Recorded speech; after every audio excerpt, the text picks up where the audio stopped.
ও জিবরাইল যাও আমার নবীর কাছে যাও। যেই মায়ার নবী এমন একজন নবী ছিল যেই নবী এতিম, মা নাই বাবা নাই। বাবা মায়ের উদরে আসার পর বাবা হারায়া ফেলল। একদিন মায়ার নবী মাঠের করে বসে বসে কান্না করে। নবী কোনোদিন খেলতেন না, কিন্তু বন্ধু বান্ধবরা খেলতেন, সেখানে মাঝে মাঝে একটু দেখতেন। তাকায়া দেখে একদিন মায়ার নবী কান্না করে। মায়ার নবীর মা হযরত আমিনা রাদিয়াল্লাহু তাআলা আনহা চিন্তায় পড়ে যায়, হায় হায় আমার সন্তানের বাবা নাই, আমার সন্তানকে কেউ কোনো নির্যাতন করেছে কিনা আমরা তো জানি না। মায়ার নবীর মা দৌড়ায়া হাজির, তাকাইয়া দিকে মায়ার নবী মাটির কোণের মধ্যে বসিয়া বসিয়া কান্না করে। নবীর মা ডাক দিয়া বলে, এর সন্তান বল বল, কে তোমাকে নির্যাতন করেছে একটু জানতে চাই। মায়ার নবী বলে, না না কেউ আমাকে নির্যাতন করে নাই, কিন্তু কেন কান্না করে একটু জানতে চাই। মায়ার নবী কান্না করে বলে, আম্মা আমি তাকাইয়া দেখি আমার বন্ধু বান্ধবদেরকে তাদের আত্মীয় স্বজন এসে নিয়ে যায়।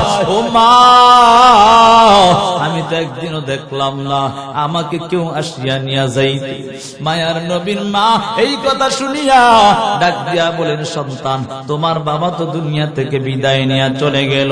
মায়ার নবী বলে, আম্মা জান আমি আমার বাবার কবর জিয়ারত করতে যাব। তিনার দাদা আব্দুল মুত্তালিবের কাছে গিয়া যখন অনুমতি চাইলেন, উম্মে আয়মানকে দিয়া সাওয়ারি দিয়া পাঠায়া দিলেন। মায়ার নবীর বাবার কাছে গিয়া বলে, ডাক দিয়া বলে, ওরে আব্বু আপনি কেন আমাকে একটা দিন আব্বু বলে ডাক দাও না? ওরে আব্বু তারা কত রকম বাবাকে ডাক দিল, কিন্তু আমি তো একদিনও বাবা বলে ডাক দিতে পারলাম না। মায়ার নবী এমন অবস্থা করিয়া কান্না করতেছে। মা ডাক দিয়া বলে, এর সন্তান আয়, সন্ধ্যার সময় হয়ে যাচ্ছে, তাড়াতাড়ি আয়। এমন অবস্থার মধ্যে মায়ার নবী যখন মাকে নিয়ে উম্মে আয়মান সহ সাওয়ারি নিয়ে রওনা হয়, আবওয়া নামক স্থানে যাওয়ার পর মায়ার নবীর মা ডাক দিয়া বলে, এর সন্তান দাঁড়াও দাঁড়াও, আমার বুকে বড় যন্ত্রণা শুরু হয়ে গেছে রে সন্তান, আর সহ্য হয় না, তাড়াতাড়ি একটু দাঁড়ায়া যাও, আমার বুকে যন্ত্রণা শুরু হয়ে গেছে। দাঁড়ানোর পর বলে, তাড়াতাড়ি আমাকে একটু সাওয়ারি থেকে নামায়া দাও, আমার বুকে যন্ত্রণা শুরু হয়ে গেছে, আমি আর মনে হয় বাঁচবো না। মায়ার নবী এই কথা শুনিয়া কান্না করে বলে, ওরে মা আমার দুনিয়ার জমিনে বাবা নাই, বাবাকে বাবা বলে ডাক দিতে পারি না, তোমার কাছে আশ্রয় নিতাম, তুমি যদি চলে যাও আমি কার কাছে আশ্রয় নিব? এর যুবক সন্তান আমার মায়ার নবী এত এতিম ছিল রে যুবক সন্তান, সেই মায়ার নবীর আদর্শ ছেড়ে দিয়েছ। এর যুবক তোমার জন্য নেইমার আর মেসি কিছুই করে না। এরে বাবা জানো, যেই মায়ার নবী তোমার আর আমার জন্য শরীরের রক্ত মুবারক ধরাইছে, ওই বেঈমানরা তাইফের জমিনে মায়ার নবীকে কত কষ্ট দিয়েছে জানো রে যুবক সন্তান। আজকে কেমন করে মায়ার নবীর আঘাত দাও, আজকে কেমন করে মায়ার নবীর আদর্শ ছেড়ে দাও। ও গো নবীর উম্মতেরা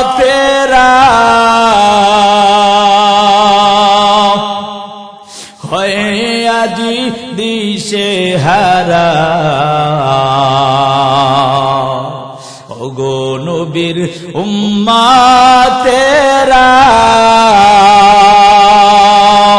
হয়ে আজি দিশে হারা,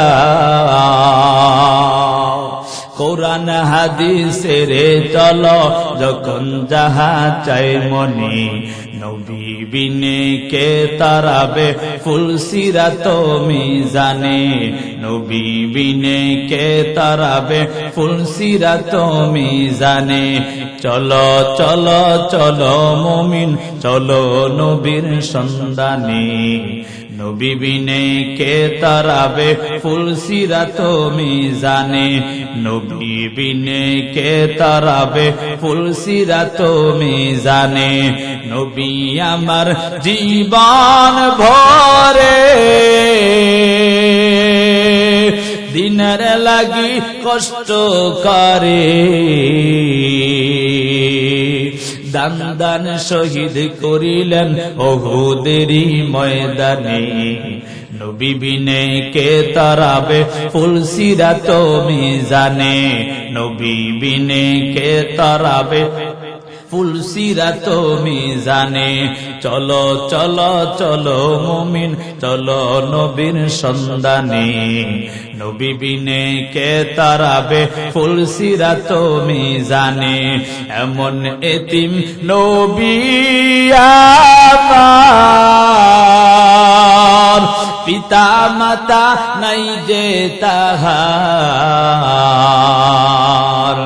এমন এতিম নবী আমার, পিতা মাতা নাই যে তাহার।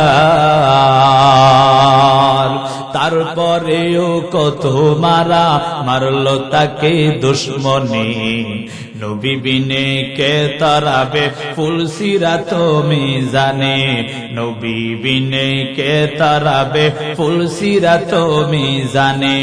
চলো চলো চলো মুমিন চলো নবীর সন্ধানে, নবী বিনে কে তারাবে ফুলসিরাত মিজানে। সুবহানাকা লা ইলমা লানা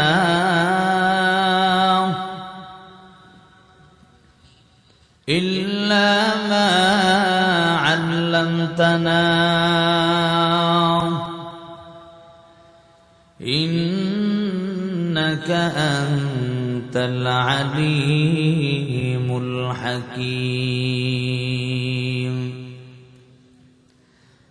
মুহাম্মাদিন ইয়া কর কুফর का मिठाया,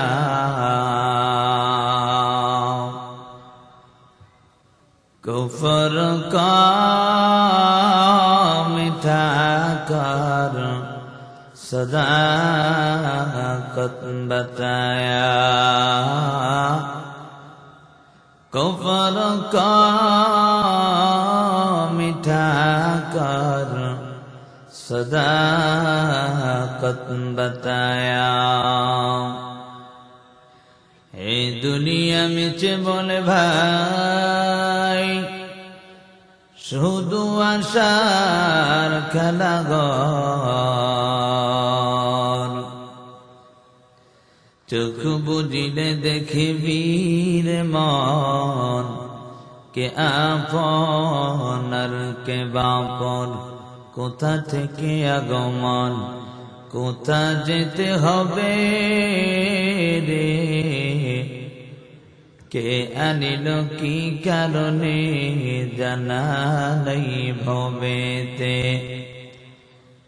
দীপ্ত কণ্ঠে হাফেজ কহে উলতাজা কি রে কখনো,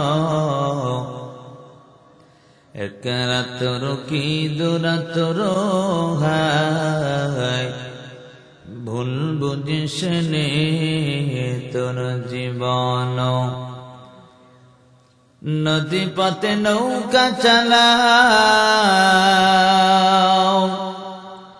কেরে মাঝি ভাই, বেলা ডুবার আগে আমিও পার উঠতে চাই, ডুবে গেলে বেলারে আর উঠে না, ভেঙে গেলে মেলারে আর জমে না। আলহামদুলিল্লাহ, হরিণগাছি দারুল উলুম ইসলামিয়া মাদ্রাসা ও এলাকাবাসীর উদ্যোগে পঞ্চম বার্ষিক এক বিরাট তাফসীরুল কোরআন মাহফিলের শ্রদ্ধেভাজন সম্মানিত সভাপতি, আমার তবিয়ত হল আমি কখনো পোস্টারে নাম পড়িনি, তবে কিছু কিছু জায়গায় ব্যতিক্রম হয়ে যায়, পড়তে হয়। যে জায়গায় দেখি পোস্টারের মধ্যে সভাপতির নাম আলেম থাকে, তাহলে তো অবশ্যই পড়তে হয়। কথা বলেন ঠিক না বেঠিক?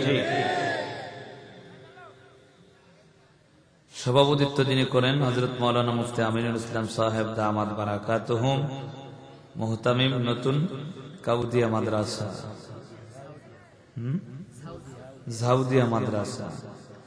দ্বিতীয় বক্তা যিনি আমার আগে খুব সুন্দর সুরলিত কণ্ঠে আলোচনা করেছেন হযরত মাওলানা আবুল হাসান জিনাইদা সাহেব দামাত বারাকাতুহুম, আর অনেকে আলোচনা করেছেন। এমন উপবিষ্ট রাসূলুল্লাহ সাল্লাল্লাহু আলাইহি সাল্লামের ওয়ারিস হযরত উলামায়ে কেরাম, আমার সামনে উপবিষ্ট আল্লাহ প্রিয়, দিন প্রিয়, ইসলাম প্রিয় দিনদার মুসলমান ভাইয়েরা, পর্দার আড়ালে অবস্থানরত শ্রদ্ধা সম্মানিত মা ও বোনেরা, সৃষ্টির মহান স্রষ্টা দয়াময় রব্বি করিমের দরবারে অসংখ্য অগণিত শুকর ও সুজুদ যে রব্বুল আলামিন বড় ভালোবেসে মহব্বত করে দয়া করে এই বেহেশতের বাগানে আসার বসার তৌফিক দিয়েছেন। মুসলমান হিসাবে ইমানের আওয়াজকে উঁচু করে বলিষ্ঠ কণ্ঠে সকলে একবার কালিমাতুশ শুকর আদায় করি, আলহামদুলিল্লাহ। আমরা এখানে আসছি কাকে খুশি করার জন্য? জোরে বলেন, কাকে খুশি করার জন্য? আল্লাহকে খুশি করতে এসে যদি শয়তান খুশি হয় তাহলে কি চলে? মাঝখানে ফাঁকা জায়গাটা কার জন্য রাখছি? মাঝখানে ফাঁকা জায়গাটা কার জন্য? কি যুবক ভাই, বৃদ্ধ বাবা, কার জন্য? যার ভালো না লাগে চলে যাবেন, কোনো আফসোস নাই। তবে এই মজলিসটা কোরআনের মজলিস। কথা বলেন ঠিক না বেঠিক? এই মজলিসের একটা আদব আছে। কথা বলেন ঠিক না? আদবকে রক্ষা করে চলতে হবে। আল্লাহ কবুল করুন, সকলে বলে আমিন।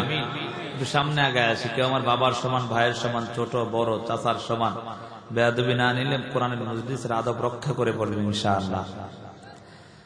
সর্বোপরি দরুদ ও সালাম বিশ্ব মানবতার মুক্তির দিশারি সাইয়্যিদুল মুরসালিন জনাব মুহাম্মদুর রাসূলুল্লাহ সাল্লাল্লাহু আলাইহি ওয়া আলিহি ওয়াসাল্লামের উপর।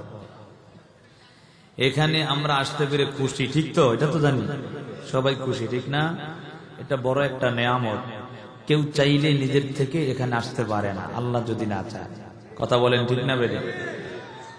আবার কেউ যদি না চায় কিন্তু আল্লাহ চায়, তাহলে যেভাবে হোক সে আসবে, ঠিক না? আমাকে আর আপনাকে কবুল করছে বিদায় এখানে আসতে পেরেছি। কথা বলেন ঠিক না বেরে? তাহলে এ পর্যন্ত কালকে থেকে আজকে 1 ঘন্টাও ঘুম হয় না মনে হয়, বুঝেন নাই কথা? আল্লাহ যদি তৌফিক না দিত এখানে আসতে পারতাম? গলাটাও বসা। আপনারা থাকবেন তো ইনশাআল্লাহ? আল্লাহ কবুল করুন, সকলে বলি আমিন। তাহলে এটা বড় একটা নেয়ামত। আমার মতো আপনার মতো কত ভাই কত বোন হসপিটালে আছে, কথা বলে আসছে না নাই? আবার গত বছর তারা ছেলে, বছর নাই, অনেকে এমন আছে না? অনেকে আত্মীয় স্বজনকে হারিয়ে ফেলেছি। কিন্তু এমনও হতে পারে আগামীতে আমি আর আপনি কেউ থাকবো না। এই জন্য এই মজলিসটার কদর করব। পূর্বের যিনি আলোচক তিনি বলেছেন, রাসূলের একটি হাদিস তেলাওয়াত করেছেন, যেই মজলিসের মধ্যে আল্লাহ এবং তার রাসূলের স্মরণ করা হয়, অর্থাৎ শরীয়তের কথা বলা হয়, দ্বীনের কথা বলা হয়, লা ইয়াকুদু কওমুন ইয়াযকুরুনাল্লাহা তাআলা ইল্লা হাফাতহুমুল মালায়েকা। মূল তার সারমর্ম হলো, যেই মজলিসের মধ্যে আল্লাহর স্মরণ করা হয় সেই মজলিসটাকে আমার আল্লাহ ফেরেশতাদের দ্বারা বেষ্টন করে রাখেন। সুবহানাল্লাহ। এই মজলিসের দাম আছে না নাই? জোরে বলেন, আছে না নাই? ওই নেতার মজলিস আর এই মজলিসের দাম এক? কথা বলেন এক? সবচেয়ে যেই জিনিসটা আমার আর আপনার পাওনা, আমরা এখানে কার কথা বলতেছি বলেন তো? আল্লাহ এবং তার রাসূলের কথা বলেন, ঠিক নেই? সেই কথা বলতেছি আল্লাহ এবং তার রাসূলের। আল্লাহ তাআলা ফেরেশতাদেরকে ডাক দিয়া বলে, এ ফেরেশতারা, তোমরা দেখো আমার বান্দা বান্দি এখানে কি চায়। বলে, আল্লাহ আপনার জান্নাত চায়, জাহান্নাম থেকে মুক্তি চায়। আল্লাহ বলে, হে আমার ফেরেশতারা, তারা কি আমার জান্নাত জাহান্নাম কখনো দেখেছে? বলে, না। আপনার কোরআন থেকে শুনেছে, ওলামায়ে কেরাম বলেছে, রাসূলের হাদিস থেকে শুনেছে। এজন্য জানে নাকি জাহান্নাম অনেক শাস্তির জায়গা, জান্নাত অনেক আরামের জায়গা। আপনি নাকি রব অনেক দয়ালু, এজন্য আপনার কাছে তারা জান্নাত চায়, জাহান্নাম থেকে মুক্তি চায়। আল্লাহ বলেন, ওয়া ইয ক্বালা রাব্বুকা লিল মালাইকাতি ইন্নী জাইলুন ফিল আরদি খলিফা ক্বালু আতাজআলু ফিহা মান ইউফসিদু ফিহা ওয়া ইয়াসফিকুদ দিমা ওয়া নাহনু নুসাব্বিহু বিহামদিকা ওয়া নুকদ্দিসু লাক ক্বালা ইন্নী আ'লামু মা লা তা'লামুন।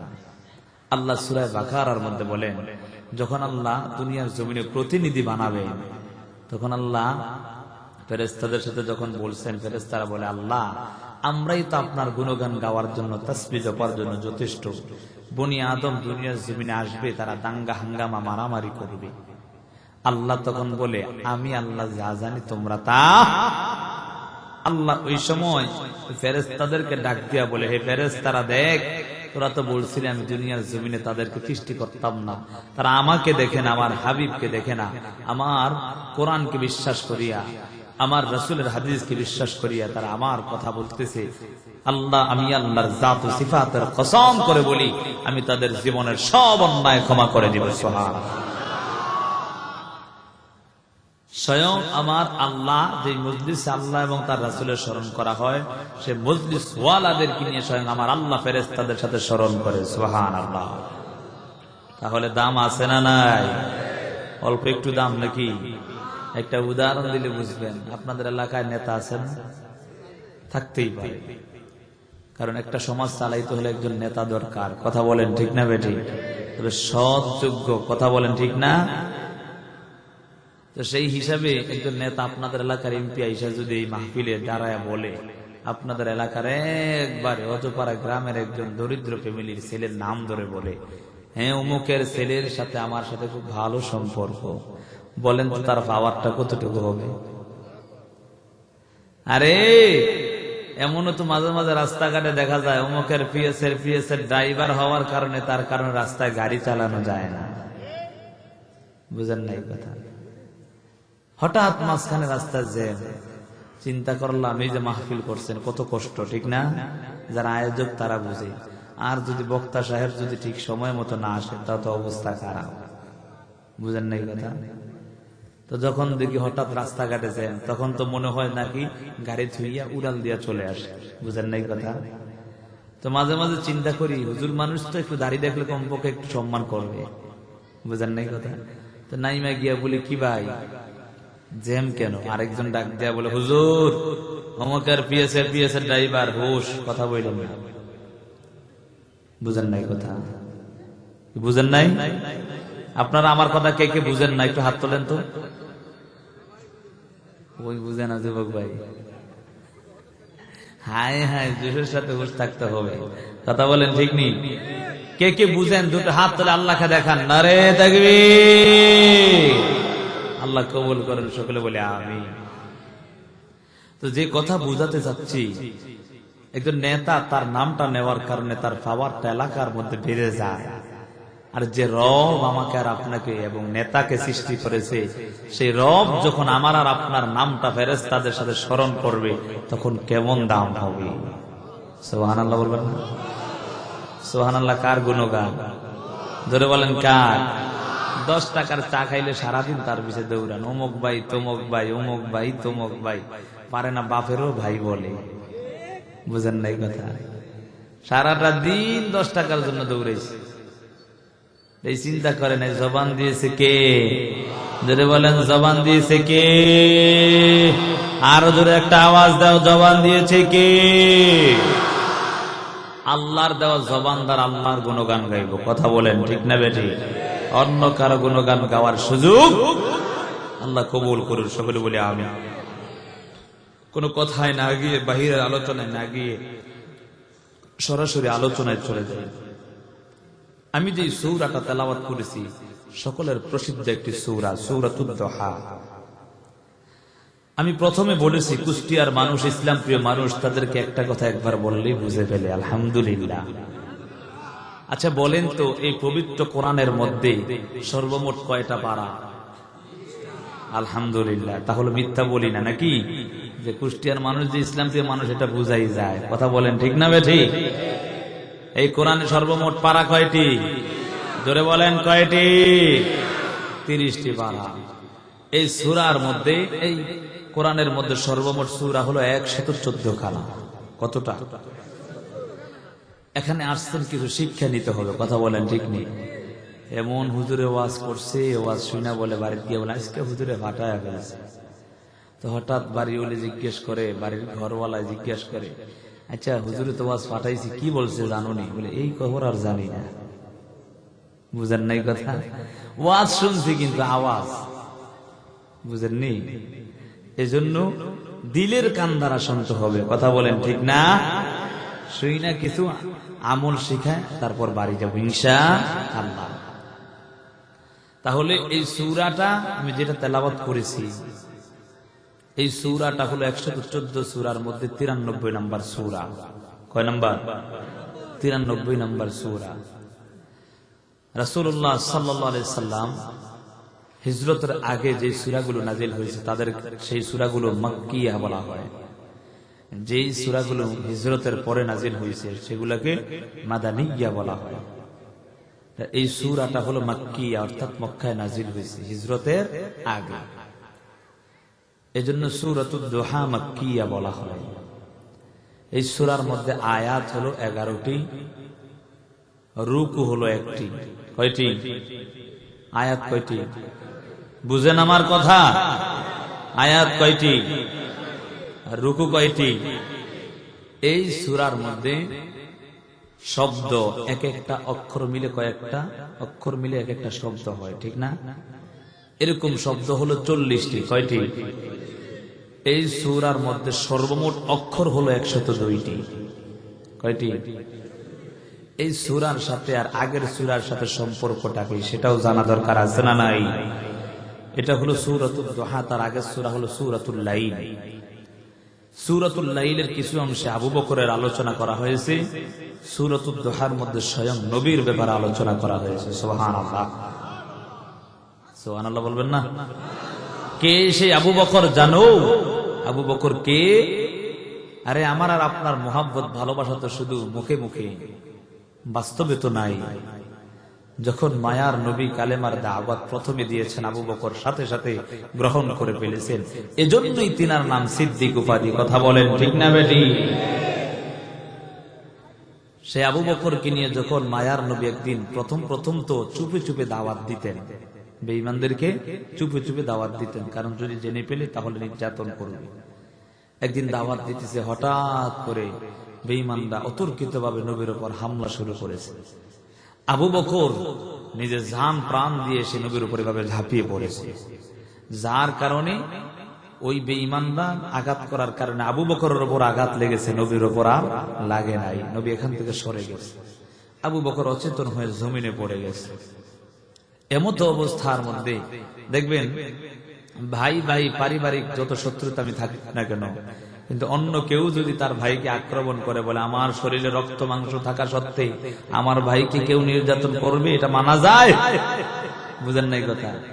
যতই পারিবারিক সংঘর্ষ থাকুক না কেন, কিন্তু অন্য কেউ যদি তার ভাইকে আঘাত করে তাহলে বলে দেখে ছাড়বো। কথা বলেন ঠিক নেই? তেমন করে আবু বকরের বংশধর এলাকার আশেপাশের লোকেরা বলে, কি ঘটনা কি? আবু বকর ইসলাম ধর্ম গ্রহণ করছে, তার কারণে কি তাকে এভাবে নির্যাতন করবে? আমরা দেখে ছাড়বো। আবু বকরকে নিয়ে কোন রকম বাসায় নিয়ে যখন আস্তে আস্তে হুঁশ ফিরে আসছে, ফ্যামিলির সকলে বলে, হে আবু বকর, তুমি মুহাম্মদের ধর্মটা ছেড়ে দাও। নাউজুবিল্লাহ বলবেন? মুহাম্মদের ধর্মটা ছেড়ে দাও, কারণ তুমি এই ধর্ম গ্রহণ করার কারণে তোমার উপর নির্যাতন করেছে। আর তার ধর্ম গ্রহণ করো না, এবং আমরা মানুষের সামনে মুখ দেখাতে পারিনি। আবু বকর চোখটা খোলার সাথে সাথে বলে, আমার নবীর কি অবস্থা! সুবহানাল্লাহ। মা তো যখনই একজন মা আছে না, যুবক সন্তানদেরকে মাঝে মাঝে বাবা রাগ করে ঘর থেকে বের করে দেয়, আসেনি এমন? মা বাবার ভয়ে রাত্রে ঘুমায় পেলে, কিন্তু আসলে ঘুমায় না, চোখ মুজে থাকে, দরজাটা খোলা রাখে, চিন্তা করে বাবা যখন রাত্রে আসবে আস্তে করে ঘরে ঢুকে যাবে। স্বামীর ভয় করে দরওয়াজা আটকায় রাখছে, কিন্তু পুরাপুরি আটকায় না, একটু একটু খোলা রাখছে, আমার সন্তান যেন সে ঢুকে যায়। মা বলে, রে সন্তান, আবু বকরের মা বলে, সন্তান তুমি ধর্মটা ছেড়ে দাও, দেখো না বেঈমানরা কত নির্যাতন করতে, অর্থাৎ আমার ফ্যামিলির আমার বংশের লোকেরা সবাই নির্যাতন করে, তুমি এই ধর্ম আর গ্রহণ করো না। নবী আমার বলে, যা কিছু বলো আর না বলো, ধর্ম একবার ঢুকেছে আর বের হবে না। আবু বকর ডাক দিয়ে বলে, সুবহানাল্লাহ। এই সে আবু বকর। তখন মা বলে, সন্তান আগে খাবার খেয়ে নাও, তারপর তুমি তোমার নবীর খবর রেখো। আবু বকর বলে, যতক্ষণ না পর্যন্ত আমি আমার নবীর চেহারা না দেখব ততক্ষণ পর্যন্ত এক লোকমা খাবারও আমার মুখে যাবে না। সুবহানাল্লাহ। কেমন মুহাম্মদ, কেমন মুহাব্বত, কেমন ভালোবাসা, কলিজা দিয়ে মোহাব্বত করেছে, কথা বলেন ঠিক নেই?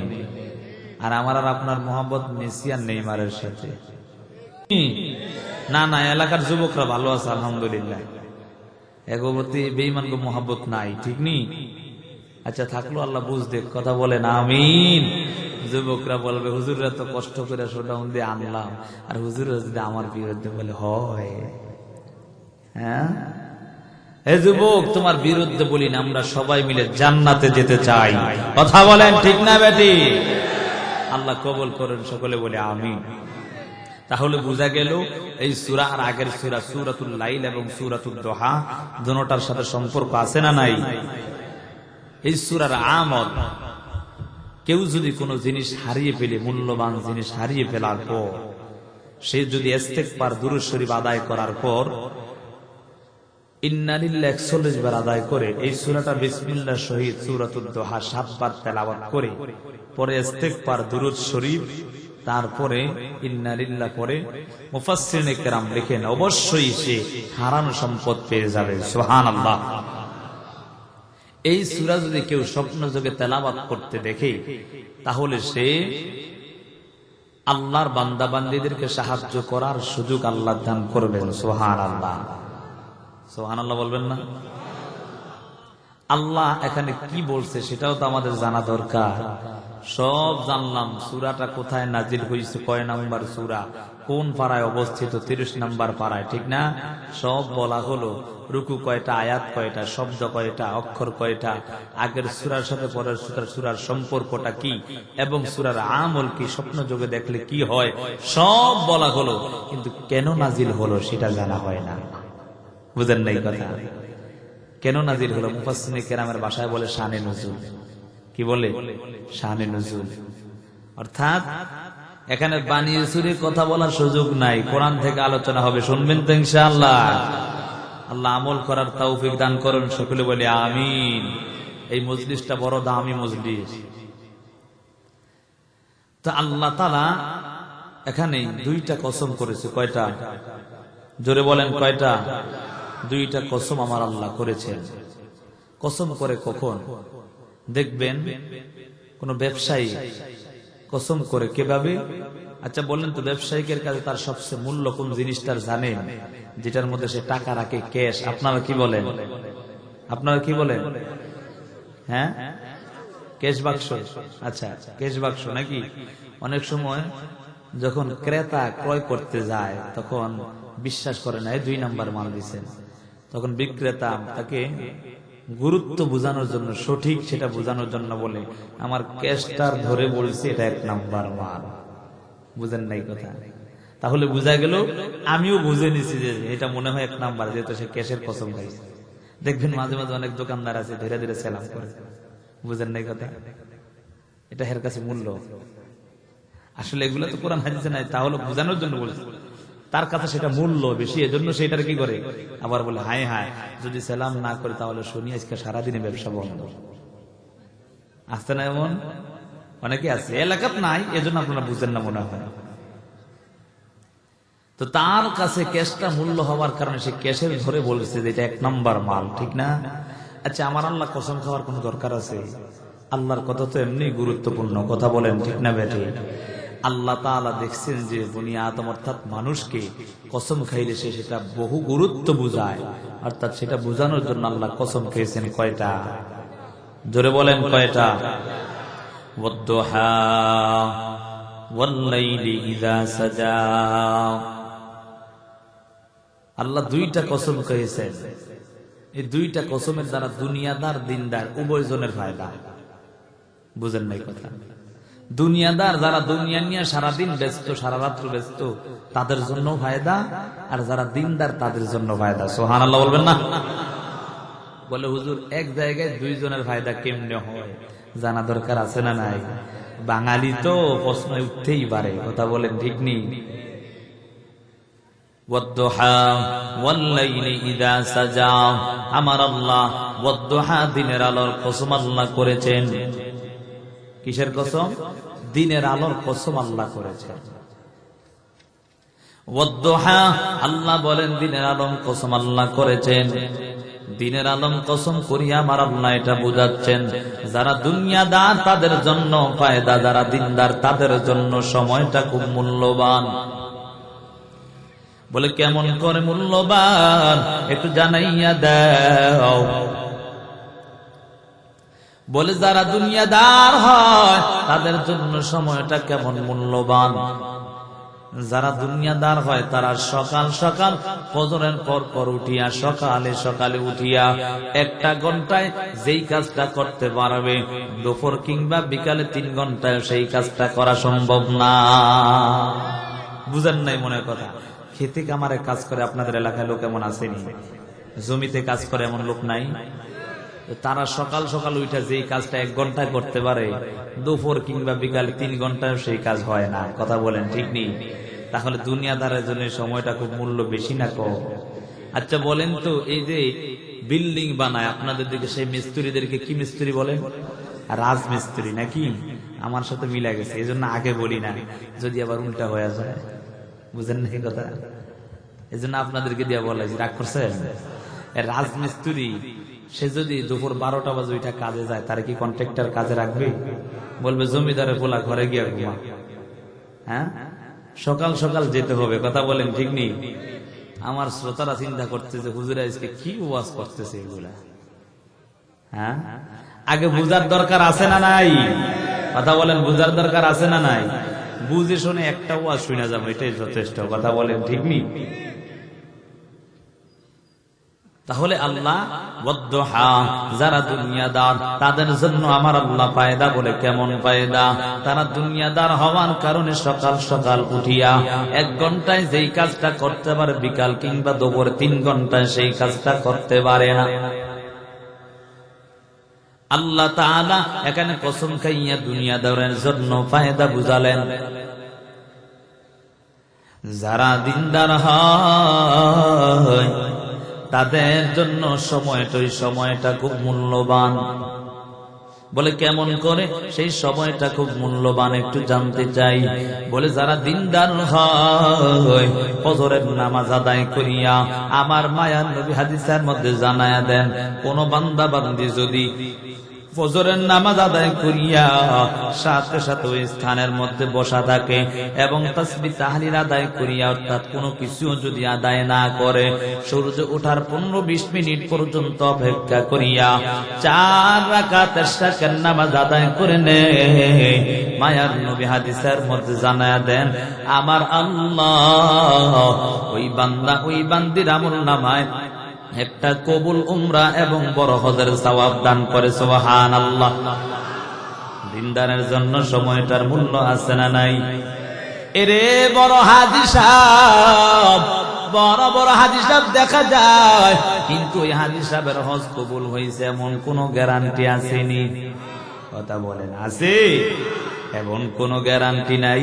আমরা যে আশারের নামাজ আদায় করলাম সেই নামাজ কবুল হয়েছে এমন কোন গ্যারান্টি আসেনি।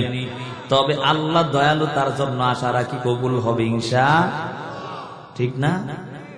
হাজী সাহেব হজ করার পর সেই হজটা কবুল হয়েছে কিনা আমার আর আপনার জানা নাই। আমার মায়ার নবী হাদিসের মধ্যে জানায় দেন, যারা সকালে উঠিয়া ফজরের নামাজ আদায় করিয়া ওই স্থানের মধ্যে বসিয়া আল্লাহর জিকির আজকার করার পর ওই বান্দা ওই বান্দি যদি সূর্য ওঠার 15-20 মিনিট পর্যন্ত অপেক্ষা করিয়া তারপর 4 রাকাত 10 রাকাত নামাজ আদায় করে নেয়, ওই বান্দা ওই বান্দির আমল নামায় আমার আল্লাহ একটা কবুল উমরা এবং বড় হজের সওয়াব দান করবে। সুবহানাল্লাহ। দিনদারের ফায়দা আছে না নাই? তাহলে বুঝলাম তো 1 নাম্বার আমল কি শিখলাম? সকালের সময়টার মূল্য দিতে হবে নাকি? আর মূল্যটা দিয়া সকালে ঘুমাবো, ঠিক নেই? মুয়াজ্জিন আজান দিব, ভালো করে ঘুমাবো। হ্যাঁ, কি যুবক, মুয়াজ্জিন আজান দিব আর কম্বলটা গায়ে দিয়া ভালো করে ঘুম, ঠিক না? যদি ডাক দেয় মা বাবা, আরে সারা রাত তো জাগ্রত ছিলাম, কি করছো? বলতো অমুক এলাকায় নাচ গান হয়েছে, ওইখানে গিয়ে নাচ গান দেখছিলাম। আছে না নাই? সাবধান। এ সময়টা মূল্য হওয়ার কারণে আল্লাহ সময়ের কসম খেয়েছেন। ওয়াল্লাইলি ইযা সাজা, আল্লাহ তাআলা এখানে 2য় নাম্বার কসম খেয়েছেন। নিজুম রাতের কসম আল্লাহ করেছেন। নিজুম রাতের কসম আমার আল্লাহ, নিজুম রাতের কসম আমার আল্লাহ করেছেন। এর যুবক সন্তান ও পর্দার আড়ালের মাগো, এই বৃদ্ধ বাবা, আমার আল্লাহ নিজুম রাতের কসম করে কথা বুঝাচ্ছেন। এ দুনিয়ার মানুষ, আমি আল্লাহ তাআলা নিজুম রাতের কসম করে কথা বুঝাই। যারা দুনিয়াদার হয় তাদের জন্য সময়টা খুব মূল্যবান। বলে কেমন ভাবে মূল্যবান? এরে বাবা, সারাটা দিন কাজ করার পর আল্লাহর বান্দা ক্লান্ত হয়ে যায়, কথা বলেন ঠিক নেই? রাতটা যত গভীর হয় তার ঘুমটাও তত বেশি হয়ে যায়, আর ঘুম হওয়ার কারণে ক্লান্তিও দূর হয়ে যায়, কথা বলেন ঠিক নেই? দেখবেন কাজ করতে করতে ক্লান্ত হয়ে গেলে এমনি ঘুম চলে আসে, বুঝেন নাই কথা? আল্লাহ কোরআনের মধ্যে 30 নাম্বার পারায় সূরা নাবার মধ্যে আমার আল্লাহ বলেন, ওয়াজআলনা নাওমাকুম সুবাতা, আমার আল্লাহ নিদ্রাকে দিয়েছে ক্লান্তি দূর করার জন্য। অতএব মুমিনের দল যারা দুনিয়াদার হয় তাদের জন্য সময়টা খুব নিঝুম রাত, অন্ধকার রাতটা খুব মূল্যবান। সারাটা দিন কাজ করিয়া ক্লান্ত হওয়ার পর রাত্র যত গভীর হয় তার কাছে ঘুমটা তত বেশি হয়ে যায়।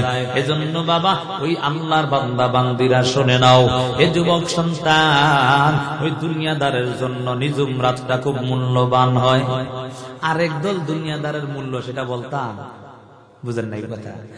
দুনিয়াদার, তার মধ্যে সব দুনিয়াদারের তো একটা মূল্য হলো সে দিনে কাজ করে ক্লান্তি হয় আর রাত্রে ঘুমায় ক্লান্ত দূর করে, ঠিক না? আরেক দল দুনিয়াদারের লাভ বলতাম, যত রাত্র গভীর হয় চোরাই চুরি করতেও সুবিধা হয়, নাকি? হ্যাঁ, বুঝেন নাই কথা? চোরাই চুরি করতে রাত্রে সুবিধা বেশি না? অন্ধকার হয়, সবাই ঘুমায় গেছে, ঘুম রে ঘুম, আর সে চুরি করতে খুব সুবিধা ভালোই হয়েছে। তাহলে বুঝা গেল চোরারও খুব সুবিধা ভালো, নাকি? ওয়াল্লাইলি ইযা সাজা, নিজুম রাতের কসম আল্লাহ করেছেন। দুনিয়াদারের ফায়দা বুঝলাম, যারা দিনদার তাদের ফায়দাটা আমরা এখনো বুঝলাম না, ঠিক না? যারা দিনদার হয় তাদের জন্য কেমন ফায়দা রে বাবা, শুনে নেও। যারা দিনদার হয় তাদের জন্য সময়টা নিজুম রাতটা কত মূল্যবান। রাত্র যত গভীর হয় আল্লাহর বান্দা বান্দি যারা আল্লাহর খাঁটি আশিক, তারা আমার আল্লাহর সাথে সম্পর্কটা তত বেশি হয়ে যায়, ঠিক না? রাত্র যত গভীর হয় জানো যুবক সন্তান ও পর্দার আড়ালের মাগো, একটা বারো চিন্তা করো নাই আল্লাহর কিছু খাঁটি গোলাম আছে যারা রাত্র গভীর হয়ে যায় নামাজের মধ্যে দাঁড়ায়া আমার মাওলার সাথে তাদের কথা শুরু হয়ে যায়, কথা বলেন ঠিক? অতীব গভীর হয় রজনী যখন নীরবে প্রভুর নাম জপিয়া তখন প্রভুর করুণা যদি পাইবার চাও, প্রভুর করুণা যদি পাইবার চাও, গভীর রাতে উঠে প্রভুর গুণগান গাও, গভীর রাতে উঠে প্রভুর গুণগান গাও। এর যুবক সন্তান, এজন্য শুনে নাও, আল্লাহ তাআলা ওয়াল্লাইলি ইযা সাজা, নিজুম রাতের কসম খাইয়া আমার আল্লাহ যারা দিনদার হয় তাদের জন্য ফায়দা কেমন জানো? রাত যত গভীর হয় আল্লাহর বান্দা বান্দি আমার আল্লাহর সাথে সম্পর্কটা তত বেশি হয়ে যায়। কিতাবের মধ্যে পাওয়া যায় একজন আল্লাহর বান্দি খাঁটি আল্লাহর আশিক ছিল, কুরাইশ বংশের। আজকে তাকাইয়া দেখো আমার মা বোনেরা ইবাদত করে না, শুধু মোবাইল নিয়ে ব্যস্ত হয়ে যায়। আল্লাহর খাঁটি বান্দি, আল্লাহর বান্দি যখন মাগরিবের নামাজের আযান দিয়া দেয়, মাগরিবের নামাজ আদায় করিয়া আল্লাহর বান্দি কোরআনের তেলাওয়াত করতে করতে এশার সময় হয়ে গেল, এশারের নামাজ আদায় করিয়া খাবার শেষ করিয়া আল্লাহর বান্দি কিয়ামুল লাইল শুরু করে দিলেন, অর্থাৎ নফল নামাজে দাঁড়ায় গেলেন। এশারের নামাজ আদায় করার পর আল্লাহর বান্দি নফল নামাজের মধ্যে দাঁড়ায়া সূরা ফাতিহা তেলাওয়াত করার পর আল্লাহর বান্দি সূরা বাকারা তেলাওয়াত শুরু করে দিলেন। এক এক আয়াত তেলাওয়াত করতে করতে পুরা বাকারা সূরা শেষ করে ফেলেছে। সুবহানাল্লাহ বলবেন না? সূরা বাকারা ছোট না বড়? কেমন বড়? আড়াই পারার উপরে কথা বলেন, ঠিক নেই? আল্লাহর বান্দি সূরা বাকারা তেলাওয়াত করতে করতে শেষ করে ফেললেন। রুকু তো যাবে, কিন্তু মনে বড় তৃপ্তি হয় না, মনে আসে আরেকটু তেলাওয়াত করি। আবার সূরা আলে ইমরান তেলাওয়াত শুরু করে দিলেন। সূরা বাকারা তেলাওয়াত করার পর সূরা আলে ইমরান তেলাওয়াত করেছেন, তারপরও কেমন যেন মনে তৃপ্তি হয় না। সিজদা রুকু দিবে, তারপর আবার চিন্তা করে আরেকটু তেলাওয়াত করি। এক পর্যায়ে কিতাবের মধ্যে পাওয়া যায় আল্লাহর বান্দি তেলাওয়াত করতে করতে এক পর্যায়ে প্রায় কোরআন শেষ পর্যায়ে চলে যায়। হঠাৎ কে যেন আওয়াজ দেয়, এরে আল্লাহর বান্দি তাড়াতাড়ি নামাজ শেষ করো, ফজরের সময় হয়ে যাচ্ছে, তাড়াতাড়ি নামাজটা শেষ করে দাও। আল্লাহর বান্দি তাড়াতাড়ি নামাজটা শেষ করিয়া দুইটা হাত আমার মালিকের কাছে উঠাইয়া বলে, দয়ার মালিক, ও দয়ার আল্লাহ, ও দয়ার আল্লাহ, আপনি এমন একটা রাত্র দিয়েছেন যেই রাত্রটার মধ্যে আমি আপনার কাছে দুইটা রাকাত নামাজ পড়ে মজা পাই না। সুবহানাল্লাহ, কেমন আশিক জানো? আজকে আমার আর তোমার মধ্যে কেমন ইশক, কেমন মোহাব্বত। মোবাইল না পড়ে রইলাম সারাটা দিন গুনার কাজে লিপ্ত, কথা বলেন ঠিক? এরে যুবক, আজকে একটা বারো কি সেই চিন্তাটা করলা না?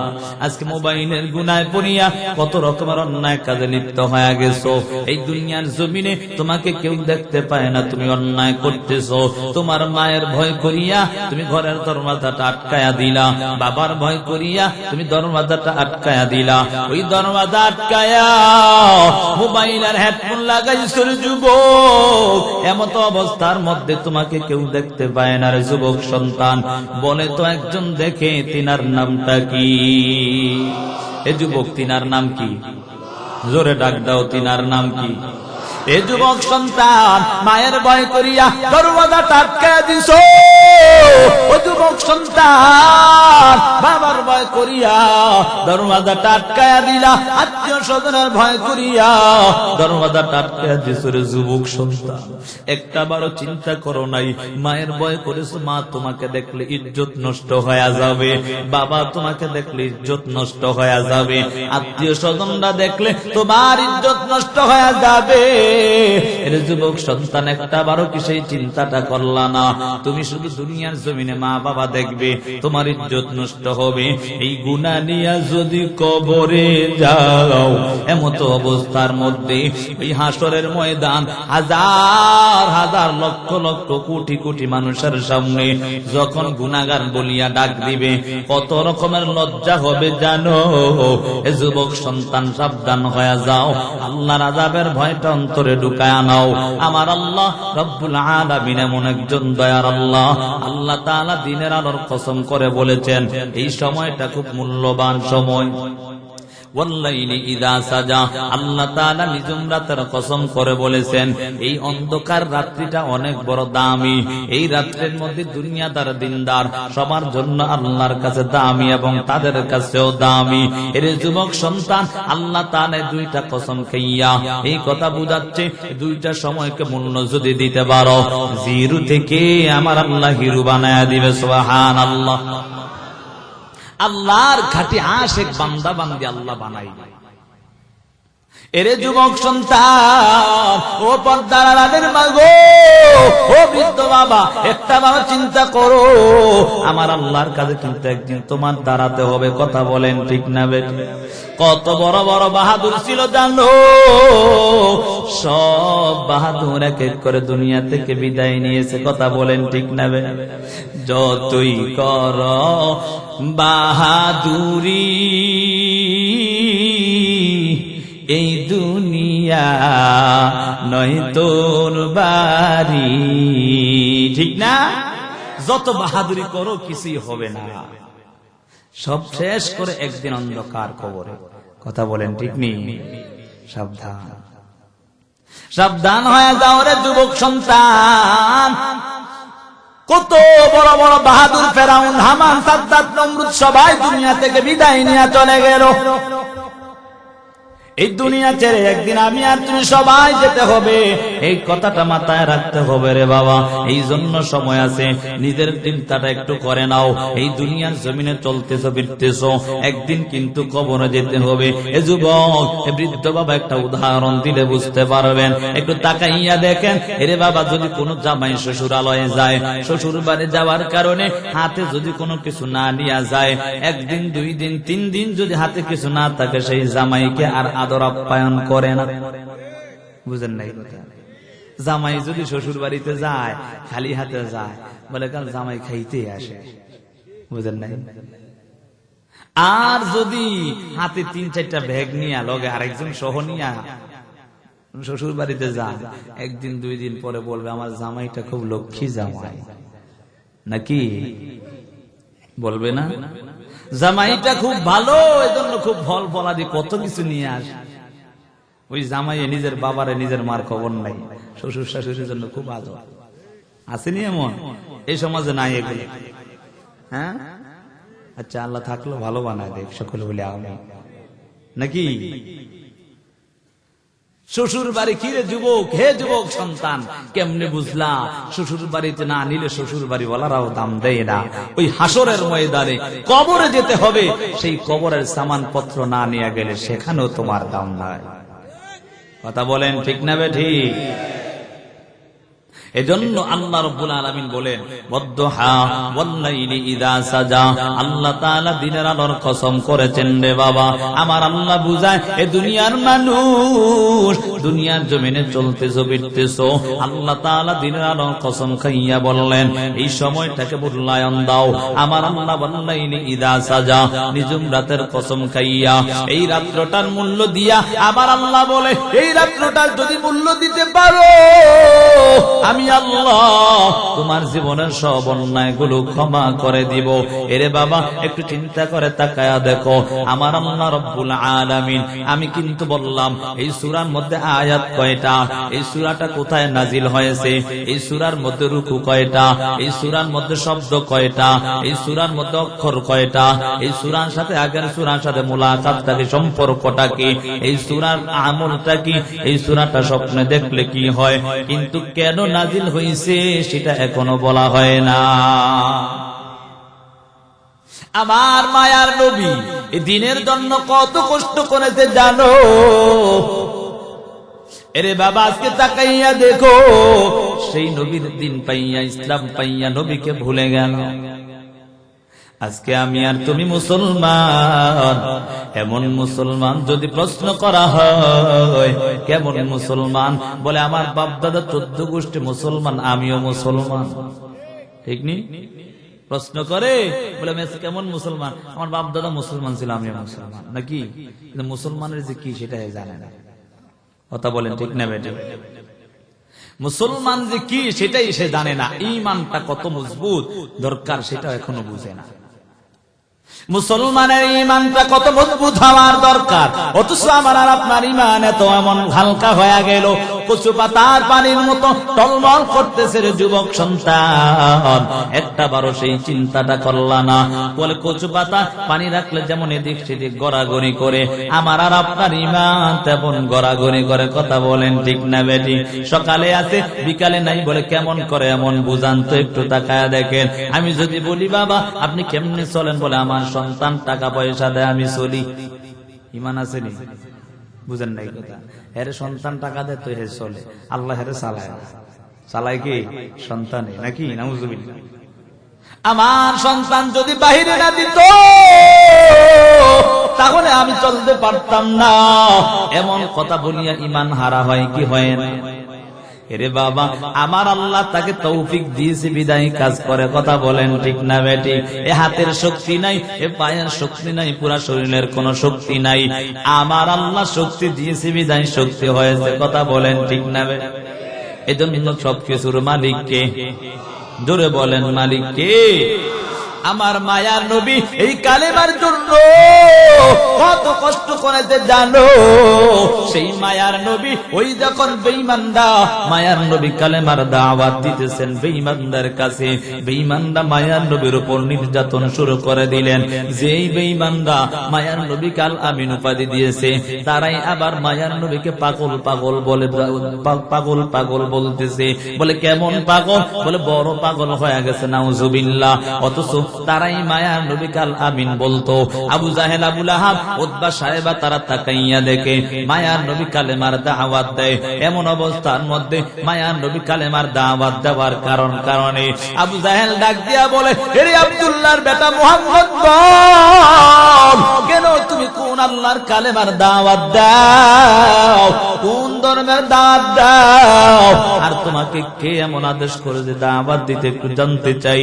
মায়ার নবী ডাক দিয়া বলে, হে চাচা মহোদয়, আপনাকে আর আমাকে যে সৃষ্টি করেছে সে আল্লাহ বলেছে কালেমার দাওয়াত দেওয়ার জন্য, এবং তার ওই কালেমার দাওয়াত দেই, এবং তিনি আমার একজন আল্লাহ, আর কেউ ইলাহ হতে পারে নাই। আবু জাহেল রাগান্বিত হইয়া বলে, হে আব্দুল্লাহর বেটা মুহাম্মদ, কি বলতেছো কি বলতেছো? সাবধান হয়ে যাও, তুমি আমাদের খোদার বিরুদ্ধে বলো।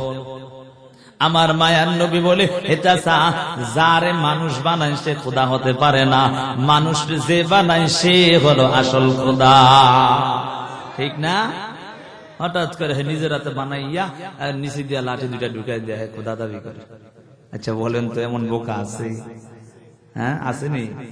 আরে তুচ্ছ করার জন্য, বুঝানোর জন্য নিজের হাতে বানাইছে, নিজের হাতে বানাই আমি লাঠি দিয়ে ধরে রাখছে, আবার পানিতে চুবা মারে, কিছুই বলে না, এরই খোদা দাবি করে। কথা কয় না? আসেনি? আমার মায়ার নবী ডাক দিয়া বলে, এরে চাচা জানো, দুনিয়ার জমিনে যাদেরকে মানুষ বানাই, মানুষকে বানাইছে, অর্থাৎ মানুষকে বানাইছে সে হলো খালেক, আর মানুষ যাকে বানায় সে খালেক হতে পারে না।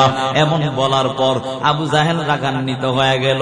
তাকাইয়া দেখে যারাই মায়ার নবীর কাছে আসে তারাই মুসলমান হয়ে যায়। এমন অবস্থার মধ্যে সবাই চিন্তায় পড়ে গেল। আবু জাহেল, আবু লাহাব, উতবা সাহেবা চিন্তায় পড়িয়া কি করা যায়, কি করা যায়? আব্দুল্লাহর বেটা মুহাম্মদকে ঠেকাতে হবে, কারণ মায়ার নবী এমন, যেই নবীর চেহারা দেখিয়া বেঈমান মুসলমান হয়ে যায়। কথা বলেন ঠিক? মায়ার নবীর চরিত্র দেখিয়া ওই বেঈমানের দল মুসলমান হয়ে যায়। জানো, আজকে আমার আর আপনার চরিত্রটা দেখিয়া বেঈমান তো মুসলমান দূরের কথা, মুসলমান বেঈমান হয়ে যায়। ঠিক না? আমার আর আপনার এমন ব্যবহার, আরেকজনের পাশে আইল জমি, নিজের আরেকজনের আইল কেটে শেষ করে ফেলে, আছে না নাই? হ্যাঁ, এই সমাজ এগুলা নাই। হ্যাঁ, এই অবস্থা যদি হয়, আর বেঈমান মুসলমান হইব না, মুসলমান বেঈমান হইব না, কি বুঝেন আপনারা? সাবধান, নবীর আখলাক গ্রহণ কর। মায়ার নবী কেমন আখলাক ওয়ালা নবী ছিল জানো? মায়ার নবী একদিন মায়ার নবীর কন্যা হযরত ফাতেমার ঘরে গিয়া তাকায়া দেখে কন্যা ফাতেমার ঘরে কোনো খাবার নাই। খাবার না থাকার কারণে মায়ার নবী তাকাইয়া দেখে আদরের দুইটা নাতি হাসান এবং হুসাইন দুইজনকে দেখা যায় ক্ষুধার জ্বালায় কান্না করতেছে। মায়ার নবী কন্যাকে ডাক দেয়া বলে, এরে কন্যা বলো, তোমার দুইটা সন্তান, আমার আদরের কলিজার টুকরা দুইটা নাতি কেন কান্না করে? ক্ষুধার যন্ত্রণায় মনে হয় কান্না করে। মায়ার নবীর কন্যা ফাতেমা ডাক দিয়া বলে, আব্বা জান, আপনার জামাই আলী অসুস্থ হয়ে যাওয়ার কারণে কয়েকদিন যাবত কাজ করতে পারে না, তার কারণে আমাদের ঘরে কোনো খাবার নাই। মায়ার নবী ঘর থেকে বের হইয়া কাজের সন্ধানে বের হইয়া যায়। মায়ার নবী কাজের সন্ধান বের হইয়া তাকাইয়া দেখে একজন ইহুদি তার বাগানের মধ্যে পানি দেয়। এমন অবস্থার মধ্যে মায়ার নবী ডাক দিয়া বলে, রে ভাই, তুমি তোমার কাজের মধ্যে আমাকে কি কাজ কর্মী হিসাবে নিবা কিনা? মায়ার নবীর এই কথা শুনিয়া বেঈমান রাজি হয়ে গেল। বেঈমান রাজি হওয়ার কারণ হলো, বেঈমান চিন্তা করলো, যদি একটু সুযোগ পাওয়া যায় মুহাম্মদের ইজ্জত নষ্ট করে ফেলবো। নাউজুবিল্লাহ। চিন্তা করছে মুহাম্মদ সুযোগটা পাইছে, হেরে যদি কাজে নেওয়া যায় মুসলমানের সর্দার, তাতে কামে হয়েছে। কথা বলেন, বুঝেন নাই? বেঈমান ইহুদি চিন্তা করলো, হে মুহাম্মদ, আমি তো কাজের লোকই খুঁজতেছি, তুমি কি কাজ করবা কিনা? মায়ার নবী বলে, আমি কাজ করার জন্যই আসছি। বলে, তাহলে মায়ার নবী 1 নম্বর মানুষ না 2 নম্বর মানুষ? জোরে বলেন, 1 নাম্বার না 2 নাম্বার? তিনার উপর আর কোনো হতে পারেনি কেউ, কখনো হতে পারে না, হবেও না। কথা বলেন ঠিক না বেটি? এমন মায়ার নবী আমার। মায়ার নবী বলে, যেহেতু তোমার কাজ করবা, আগে কথা ক্লিয়ার করে নাও, কেমনে কি করলে কি দিবা সেটা যায়। বহু চেষ্টা করার পরে তোমার পাত্রটা উঠাইতে পারি নাই, তুমি আমাকে ক্ষমা করে দাও। এ কথা বলার পর ইহুদি রাগান্বিত হয়ে গেল। রাগান্বিত হইয়া বলে, এরে আব্দুল্লাহর বেটা মুহাম্মদ, আমার পুরা বাগানের মধ্যে পানি দেওয়ার জন্য একটা মাত্র পাত্র, আর তুমি সেই পাত্রটা নষ্ট করে ফেলছ। মায়ার নবী ডাক দিয়া বলে, এরে ভাই, তুমি আমাকে ক্ষমা করে দাও। এই কথা বলার পর ওই বেঈমান ইহুদি রাগান্বিত হইয়া মায়ার নবীর গাল মোবারকের মধ্যে একটা থাপ্পড় মেরে দেয়, যার কারণে মায়ার নবীর গাল মোবারকে 5টা আঙ্গুল লেগে যায়। মায়ার নবী ডাক দিয়া বলে, রে ভাই, তোমার হাতের মধ্যে কোনো ব্যথা পেয়েছো কিনা একটু জানতে চাই। এমন অবস্থা দেখার পর বেঈমান আশ্চর্য হয়ে তাকায় রয়, সাথে সাথে 9টা খাজুর দিয়া দেয়। মায়ার নবী চলে আসছে। ইহুদি চিন্তায় পড়ে গেল, হায় হায়, আমি কার গালের মধ্যে থাপ্পড় দিলাম? আমি শুনেছি যে নবী হবে সে নাকি কখনো কারোর উপর শক্তি থাকা সত্ত্বে নির্যাতন জুলুম করবে না, এবং জুলুম করলেও সে জুলুমের প্রতিশোধ নিবে না। আসলে তুই তাই দেখি, সেই তো মনে হয় নবী। এদিক দিয়া মায়ার নবী ওই খাজুরগুলো নিয়া মায়ার নবীর কন্যার ঘরে গিয়া প্রবেশ করে কন্যাকে ডাক দিয়া বলে, এর সন্তান নাও, তাড়াতাড়ি নাও, ওই খাজুরগুলা নিয়ে আমার নাতিদেরকে দাও। এই কথা বলার পর নাতিরা যখন খাজুরগুলো খুশি মনে খায়, মায়ার নবী দেখে দেখে একটু মনে হাসি আসতেছে, চেহারায় হাসি। দেখবেন কন্যা সন্তানগুলো বেশি বাবার ভক্ত হয়। কথা বলেন ঠিক না? কন্যা সন্তান ফাতেমা বাবার মাথার মধ্যে হাতটা বুলায়া দেয়, তাকাইয়া দেখে গালের মধ্যে 5টা আঙ্গুলের দাগ দেখা যায়। এমন দেখিয়া কন্যা সন্তান বলে, এরে আব্বু বলো, তোমাকে কে এমন আঘাত করেছে যার কারণে তোমার গালের মধ্যে 5টা আঙ্গুলের দাগ দেখা যায়? মায়ার নবী আর কিছুই তাকে বলে না। এমন না বলার পর মায়ার নবীর কন্যা কান্না করে, আল্লাহ, আমার বাবা আমার জন্য কাজ করতে গিয়ে আঘাত পেয়েছে, এমন কান্না করে। হঠাৎ করে মায়ার নবী তাকাইয়া দেখতে পায় একজন আল্লাহর বান্দা দৌড়ায় আসতে, হাতে একটা থলে নিয়ে দৌড়ায়। তাকাইয়া কিছুক্ষণ পর তাকায়া দেখে যে ইহুদি মায়ার নবীর গাল মোবারকে থাপ্পড় দিয়ে সে দৌড়ায় আসতেছে। সুবহানাল্লাহ। কেমন আকলাক জানো, কেমন চরিত্র তার জানো যেই নবীর চরিত্র দেখিয়া বেঈমান না হাজার হাজার বেঈমান মুসলমান হয়ে গেল। এর যুবক সন্তান, তোমার চরিত্রটা তো তেমন হওয়ার দরকার। এর পর্দার আড়ালের মাগো ও বৃদ্ধ বাবা, তোমার চরিত্রটা তেমন হওয়ার দরকার। মায়ার নবীর কাছে দৌড়াইয়া বলে, হে পয়গম্বর, তাড়াতাড়ি আমাকে কালিমা পরে মুসলমান বানায়া দাও। মায়ার নবীর হাতে কালেমা পড়ে মুসলমান হওয়ার পর মায়ার নবী বুকে জড়ায়া ধরে। মায়ার নবী ডাক দিয়া বলে, তোমার হাতটা দাও, একটু মুসাফা করি। তাকাইয়া দেখে হাতের মধ্যে রক্ত রঞ্জিত হইয়া হাতের কবজি নাই। এমন অবস্থার মধ্যে মায়ার নবী ডাক দিয়া বলে, রে ভাই বলো, হে সাহাবী বলো, তোমার হাতটা কোথায় গেছে? কিছুক্ষণ আগেই তো তোমার হাতটা দেখলাম। সাহাবী ডাক দিয়া বলে, এখন তো সাহাবী হয়ে গেছে। সাহাবী ডাক দিয়া বলে, নবী আমার, সেই হাতটা মায়ার নবীর গাল মুবারকের মধ্যে লেগেছে, ওই হাতটা আমি আর আমার সঙ্গে রাখতে চাই না। সুবহানাল্লাহ। সাথে সাথে আমি হাতটা কেটে সেই হাতটাকে আমি আমার থলের মধ্যে রেখে দিলাম। এরে বাবা, মায়ার নবী ডাক দিয়া বলে, হে সাহাবী, তুমি তোমার হাতটা দিয়া দাও, তুমি তোমার হাতটা আমার কাছে দাও। কিতাবের মধ্যে পাওয়া যায় মায়ার নবীর সাথে সাথে ওই হাতটা নিয়া মায়ার নবীর লালা মুবারকের হাতের মধ্যে দিয়া এমন ভাবে জোড়া দিয়া দেয়, এরে বাবা, পাওয়া যায় এত মজবুত হয়, আগের চেয়েও বেশি মজবুত হয়ে যায়। এরে বাবা, মায়ার নবীর চরিত্র দেখিয়া বেঈমানরা মুসলমান হয়ে গেছে। সেই নবী যখন কালেমার দাওয়াত দেয়, ওই বেঈমান আবু জাহেল, আবু লাহাব, উতবা, সাইবা বেঈমানরা মায়ার নবীর উপর নির্যাতন, এত নির্যাতন শুরু করে দিল। আবু জাহেল গিয়া মায়ার নবীকে অফার দেয়, হে আব্দুল্লাহর বেটা মুহাম্মদ, বল বল, এই গোটা মক্কার জমিনের মধ্যে তুমি কি কোন রাজত্ব চাও কিনা? যদি চাও তোমাকে রাজত্ব দিয়া দিব, নাকি বড় সুন্দর মেয়েটাকে চাও সেটাও দিব? নাউজুবিল্লাহ। মায়ার নবী বলে, না না, আমি এমন চাই না। আমার আল্লাহ আমাকে আদেশ করেছে দিন প্রচারের জন্য, যার কারণে আমি দিন প্রচার করি। এই কথা শুনিয়া সবাই রাগান্বিত হয়ে গেল, সবাই চিন্তিত হয়ে গেল। তাকাইয়া দেখে আবু জাহেল, আবু লাহাব, উতবা, সাইবা সবাই তাকাইয়া দেখতেছি প্রত্যেক দিন দিন দিন করে মুসলমানের সংখ্যা বেড়ে যায়। চিন্তায় পড়ে গেল কিভাবে মুহাম্মদকে ঠেকানো যায়, চিন্তায় পড়ে গেল। এমন অবস্থার মধ্যে আবু জাহেল, উতবা, সাইবা, আবু লাহাব সবাই মিলিয়া মক্কার অলি গলিতে চতুর্দিকে লোক বসাইয়া যায়। বলে, লোকগুলো আসলে তোমরা এই কথা বলবা, আব্দুল্লাহর বেটা মুহাম্মদ বড় পাগল, তার কাছে কেউ যাবা না, তার কাছে গেলে তোমরাও পাগল হইবা। নাউজুবিল্লাহ। এমন কিছু কিছু লোক আছেন এলাকায়, যদি কারো ছেলে মেয়ের দেখতে আসে, এই দোকান থেকে বলে, কই যান? বলে, অমুক জায়গা। বলে, সি, বুঝেন নাই কথা? এমন লোক নাই? হ্যাঁ, সাবধান, এই মুনাফিকি কইরেন না। হের ছেলেরে দেখতে আসছে, মেয়েরে দেখতে আসছে, যদি তকদিরে থাকে বিবাহ হবেই। কথা বলেন ঠিক না বেটি? এজন্য আপনি বাধা দেওয়ার কে? এই কাজ কখনো করবেন না।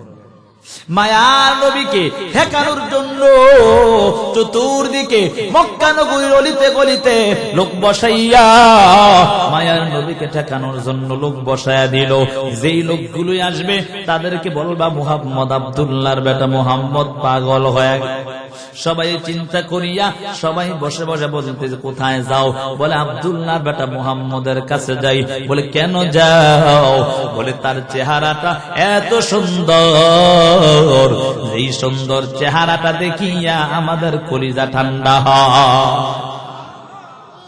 এমন সুন্দর চেহারা দেখেছি জানো, যেই চেহারাটা দেখিয়া কলিজা ঠান্ডা হয়ে যায়।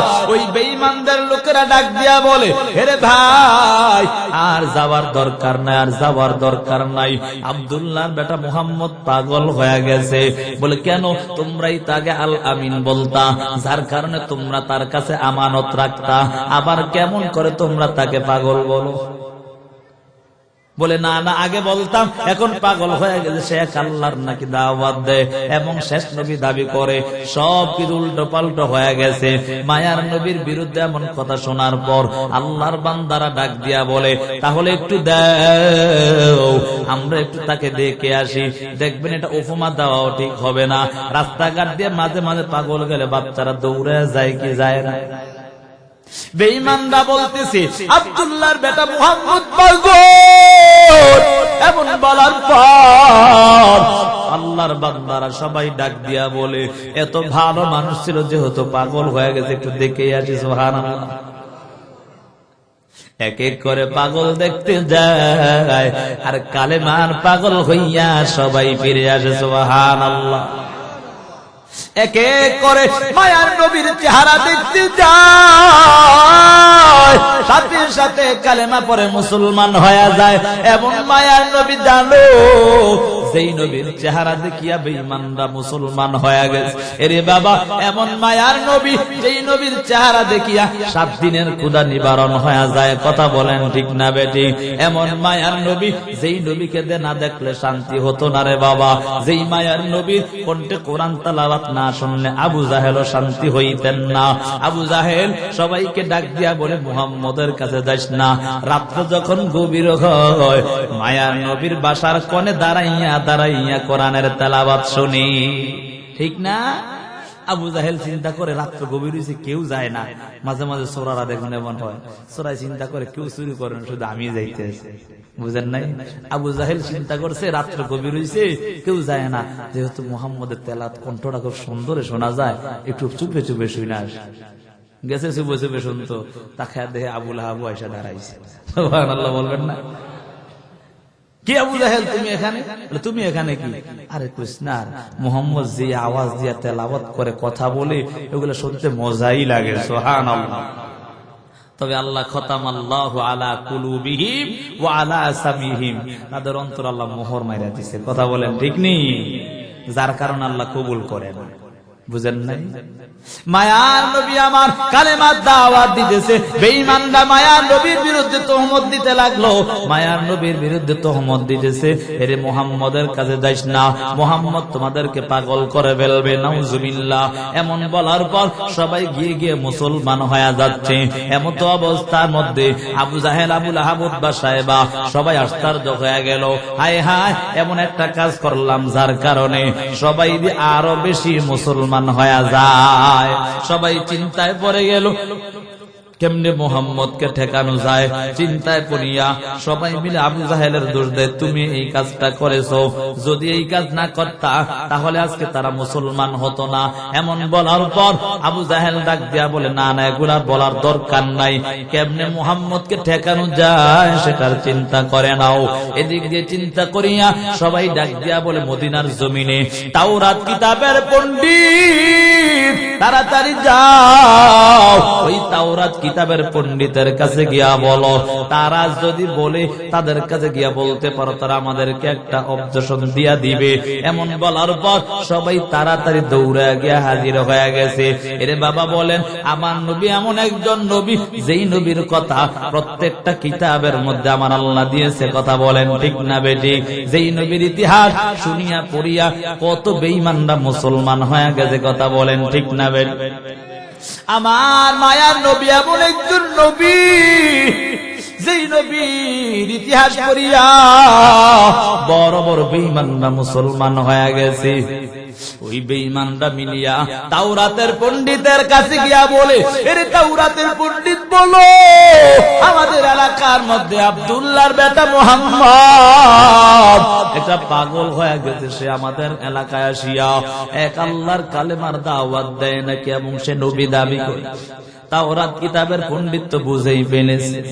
তাওরাত কিতাবের পণ্ডিত বলে, তোমাদেরকে আমি 3টা প্রশ্ন দিয়া দিব, এই 3টা প্রশ্ন যদি মুহাম্মদ আব্দুল্লাহর বেটা মুহাম্মদ বলতেই পারে, তাহলে মনে করবা আব্দুল্লাহর বেটা মুহাম্মদ নবী। সুবহানাল্লাহ। দেখবেন কিছু কিছু মানুষ হুজুরদেরকে ঠেকানোর জন্য ডাক দেয়া বলে, হুজুর অমুকের বাপের বাপের বাপের বাপের নামটা কি? বুঝেন নাই কথা?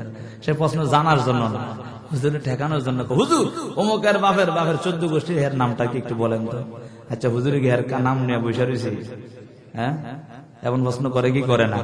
আছে না সমাজে এমন বহু আছে। আবু জাহেল আবু লাহাব বলে ভালোই হয়েছে, এবারে মুহাম্মদের ঠেকানো যায়। কি বলে? এবারেই মুহাম্মদের খারাপ লাগে আপনাদের? এবারে মুহাম্মদের ঠেকানো যাবে। বলে কেমনে? তাড়াতাড়ি প্রশ্ন 3টা বলে দিয়েছে, দৌড়ানো শুরু করছে, মক্কা জমিনের কাছে চলে গেছে। আবু লাহাব উতবা সাহেব একটু বড় সিটিং ছিল, বুঝেন নাই? উতবা ডাক দিয়ে সাহেবা ডাক দিয়ে বলে, কি আবু জাহেল নেতা সাহেব, প্রশ্ন যে শুনে আইছেন, শিখাইছেন নি, উত্তর শিখাইছেন, যদি আব্দুল্লাহর বেটা মুহাম্মদ কিন্তু বড় চালাক, আবার যদি উল্টা প্রশ্ন করে কেমনে উত্তর দিবা? আবার দৌড়া, তাড়াতাড়ি দৌড়া, তাড়াতাড়ি আবার দৌড়া। তাওরাত কিতাবের পণ্ডিতের কাছে গিয়া বলে, কি তাওরাত কিতাবের পণ্ডিত মশাই, প্রশ্নই না বইলা দিয়েছেন, উত্তর তো বইলা দেন না। আবার উত্তর শুনে দৌড়া। মায়া নবীর কাছে গিয়া বলে, আরে আব্দুল্লাহর বেটা মুহাম্মদ বল, যদি তুমি আমাদের 3টা প্রশ্নের জবাব দিতে পারো তাহলে আমরা মুসলমান হব। নবী আমার সরল দিনওয়ালা মানুষ নবী ছিল রে বাবা। নবী বলে, এরে চাচা বল, এমন কি 3টা প্রশ্ন, আমি আপনাদের প্রশ্নের জবাব দিয়ে দিব, তারপরে মুসলমান হয়ে যাও। এরে বাবা জানো, ওই বেঈমান আবু জাহেল মায়ার নবীকে, আবু জাহেল হাতে মুঠ করিয়া ডাক দিয়া বলে, রে আব্দুল্লাহর বেটা মুহাম্মদ, বলো হাতের মধ্যে কি আছে, যদি বলতে পারো আমি মুসলমান হয়ে যাব। 2টা রিওয়ায়াত পাওয়া যায়, একজন কেউ বলে রে বাবা মায়ার নবী বলে দিয়েছে হাতের মধ্যে কি ছিল, আবার কেউ বলে হাতের জিনিসে বলে দিয়েছে কি ছিল। সুবহানাল্লাহ।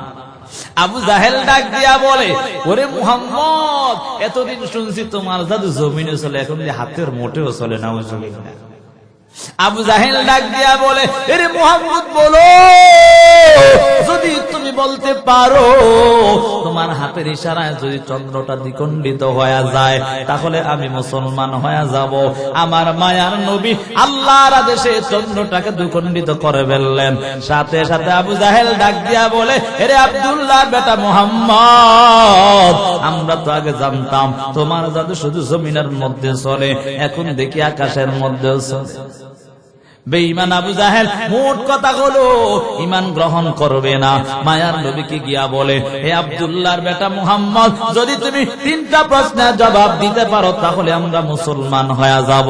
কথা বলার পর মায়ার নবী বলে, কি 3টা প্রশ্ন সেটা জানায়া দাও। 1 নাম্বার প্রশ্ন বলে, বুকুল কায়নাত অর্থাৎ সীমান্ত থেকে জুনুব মাশরিক থেকে মাগরিব পর্যন্ত কোন লোকটা দেখে তার নামটা একটু জানতে চাই। 2 নাম্বার হলো, ওই যে গুহার মধ্যে কিছু যুবক অবস্থান করেছে, সেই সময়টা কতকাল ছিল সেটা একটু জানতে চাই। 3 নাম্বার প্রশ্ন, রূহ বলতে কি বুঝায় সেই জিনিসটা একটু জানতে চাই, সেটা কাকে বলে একটু জানতে চাই। আমি কিন্তু বলেছিলাম রে বাবা, কেউ হুজুরে ঠেকানোর জন্য বলে হুজুর মুখার বাপের নাম কি, বুঝেন নাই? আবু জাহেল বলে, হে আব্দুল্লাহর বেটা মুহাম্মদ বলো, যদি তুমি বলতে পারো কুল কায়নাত কে দেখে তার নামটা কি, এই 3টা প্রশ্নের জবাব দিতে পারো আমরা মুসলমান হয়ে যাব। নবী বলে, ঠিক আছে আমি তোমাদের প্রশ্নের জবাব দিব। কথা বলার পর বেঈমান আবু জাহেল ডাক দিয়া বলে, কোন সময় দিবা সেটাও জানতে চাই, যাতে আমরা তোমাকে আবার জিজ্ঞাসা করতে পারি। মায়ার নবী 24 ঘন্টা পর্যন্ত সময় নিলেন। এখান থেকে একটা শিক্ষা হলো, কেউ যদি কারো থেকে টাকা ধার না অর্থাৎ খরচে হাসানা নেয়, যদি আজকে নিয়ে কালকে দিতে পারে এমন হয়ে যায়, তাহলে তার জন্য আর 2 দিন সময় বাড়ায় নিবে, যাতে করে ঠিক সময় সে তার পাওনাটা পরিশোধ করতে পারে। এমন আমরা হয়ে গেছি রে বাবা। জানো, কেউ যদি খরচে হাসানা দান করে রে বাবা, এমন হয়ে যায় যে দেয় তার জুতা 3-4 জোড়া শেষ হয়ে যায়, ঠিক না? এজন্য কর্জে হাতানা শেষ হয়ে আমি সুদ আইছে, বুঝেন নাই? ইন্টারেস্ট আইছে। কি আসছে? হ্যাঁ, আপনার এলাকা আসেনি ইন্টারেস্ট? নাই এনজিও আইসিনি। হ্যাঁ, আবার কি জানি কিস্তি, হ্যাঁ আসছেনি এগুলা। ওরে বাপরে, ফ্রিতে দেয় পরে 2 দিন পরে বোঝা যায় নাকি জমি জমা বিক্রি করতে হয়, বুঝেন নাই? যার করে দেখবেন কিস্তি, সে জীবনে শান্তিতে নাই, বুঝেন নাই কথা? জীবনে শান্তিতে নাই, সারা জীবন তার অভাবে লেগে থাকে। মূল কথা হলে হারামে আরাম নাই। কথা বলেন ঠিক না বেটি? মায়ার নবী বলে, আমি 24 ঘন্টা সময় নিলাম, আমি তোমার প্রশ্নের জবাব দিয়া দিব। আল্লাহর নবী বলার পর বেঈমানরা চলে গেল। এমন অবস্থার মধ্যে তাকাইয়া দেখে, মায়ার নবী তাকাইয়া দেখতেছে 1, 2, 3 ঘন্টা করে 24 ঘন্টা পার হয়ে যায়, তারপর আল্লাহ ওহী পাঠায় না। বেঈমানরা ডাক দিয়া বলে, হে আব্দুল্লাহর বেটা মুহাম্মদ, বল কি এমন প্রশ্নের জবাব দিয়ে এখনো দিতে পারো না? কেন তুমি প্রশ্নের জবাবটা দাও না, তাড়াতাড়ি দাও, মনে হয় তোমার আল্লাহ তোমাকে ভুলে গেছে। নাউজুবিল্লাহ। বেঈমানরা প্রপাগান্ডা ছড়ায়া দেয়, এদিক দিয়া সাহাবায়ে কেরাম কেমন যেন গৃহবন্দী হয়ে যায়। সব সাহাবায়ে কেরাম কানে আঙ্গুল দেয়, আবার সিজদার মধ্যে পড়িয়া আবার আল্লাহকে ডাকে, ও দয়ার মালিক, ও দয়ার আল্লাহ, ও দয়ার আল্লাহ, আপনার হাবিবের ইজ্জত নষ্ট হয়ে যাচ্ছে। ও আল্লাহ, মুসলমানের ইজ্জত নষ্ট হয়ে যায়। ও আল্লাহ, আপনি আমাদেরকে একটু রক্ষা করেন। 24 ঘন্টা হয়ে যায়। মুফাসসিরে কেরাম লেখেন, ওই সময় থেকে কেউ কেউ বলেছেন 12 দিন পর্যন্ত ওহী বন্ধ ছিল, আবার কেউ কেউ বলেছেন 14 দিন গিয়া 15 দিনের মাথায় ওহী আসে। মায়ার নবী আশ্চর্য হয়ে যায়, আল্লাহকে ডাক দেয়, দয়ার মালিক, ও আল্লাহ, আপনি যদি আমাকে বেজ্জতি করেন কালেমার দাওয়াত দিতে পারবো না। মুফাসসিরে কেরাম বলেন, মায়ার নবী এত বড় বড় লম্বা লম্বা সিজদা দিয়েছে, যার কারণে মায়ার নবী কপাল মোবারকের মধ্যে রক্ত জমাট হয়ে যায়, তেমন অবস্থা হয়ে যায়। ওই বেঈমানরা ছড়াইয়া দেয়, এরে আব্দুল্লাহর বেটা মুহাম্মদ, বল কেন 3টা প্রশ্নের জবাব দিতে পারো নাই? তুমি মিথ্যা নবী দাবি করো। এদিক দিয়ে আবু লাহাবের স্ত্রী উম্মে জামিল ছিল, মায়ার নবীর বাসার সাথেই বাসা ছিল। উম্মে জামিল আসিয়া বলে, এরে আব্দুল্লাহর বেটা মুহাম্মদ, তোমার কাছে যে রাত্রে একটা শয়তান আসতো, নাউজুবিল্লাহ, সেই শয়তানটা মনে হয় তোমারে ভুলে গেছে। অর্থাৎ মাঝে মাঝে রাত্রে আল্লাহ তাআলা জিবরাইল আমিনকে পাঠাইতেন, জিবরাইল আমিনের সাথে মুলাকাত হইত। আবু লাহাবের স্ত্রী উম্মে জামিল মাঝে মাঝে তাকায়া তাকায়া দেখতেন। বলেন তো, এমন যদি হয় কাটা গায়ে লেবুর রস বেশি জ্বলে না ঠান্ডা হয়? মায়ার নবী আপনি তো আল্লাহর কাছে কান্না করে, আল্লাহ, ও দয়ার মালিক, ও দয়ার আল্লাহ, আপনি তো কুদরতের মালিক রে আল্লাহ, ও আল্লাহ, আপনি আমার ইজ্জত রক্ষা করেন আল্লাহ। এমন করতে করতে 14 দিন পার হওয়ার পর আল্লাহ তাআলা জিবরাইল আমিনকে পাঠায়া দেয়, মা ওয়াদ্দাকা রাব্বুকা ওয়া মা ক্বালা ওয়ালাল আখিরাতু খায়রুল লাকা মিনাল উলা ওয়ালা সাওফা ইউতিকা রাব্বুকা ফাতারদা আলাম ইয়াজিদকা ইয়াতীমান ফাআওয়া। আমার আল্লাহ তাআলা জিবরাইল আমিনকে পাঠায়া দেয়, ও জিবরাইল, যাও আমার নবীর কাছে যাও। যেই মায়ার নবী এমন একজন নবী ছিল, যেই নবী এতিম, মা নাই, বাবা নাই। বাবা মায়ের উদরে আসার পর বাবা হারায়া ফেলল।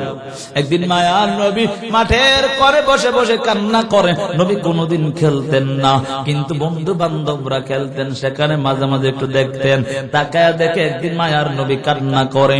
মায়ার নবীর মা হযরত আমিনা রাদিয়াল্লাহু তাআলা আনহা চিন্তায় পড়ে যায়, হায় হায়, আমার সন্তানের বাবা নাই, আমার সন্তানকে কেউ কোনো নির্যাতন করেছে কিনা আমরা তো জানি না। মায়ার নবীর মা দৌড়ায়া হাজির, তাকাইয়া দিকে মায়ার নবী মাটির কোণের মধ্যে বসিয়া বসিয়া কান্না করে। নবীর মা ডাক দিয়া বলে, এরে সন্তান, বল বল, কে তোমাকে নির্যাতন করেছে একটু জানতে চাই।